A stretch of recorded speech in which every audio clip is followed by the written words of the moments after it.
يا حامل القرآن قد خصك الرحمن.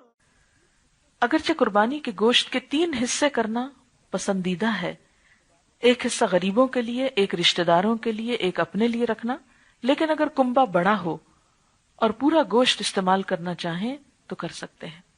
مثلا آپ نے رشتہ داروں کو گھر بھیجنے کے بجائے سب کو اپنے گھر جمع کر لیا اور پورا بکرا پکا لیا تو ٹھیک ہے، ایسا بھی ہو سکتا ہے. یا یہ کہ آپ کے اپنے ہی 10-12 بچے ہیں، جو آج کل تو کم ہی ہوتے ہیں لیکن کچھ لوگوں کے ہو بھی سکتے ہیں، اور اس میں شرمانے کی بات کوئی نہیں ہے.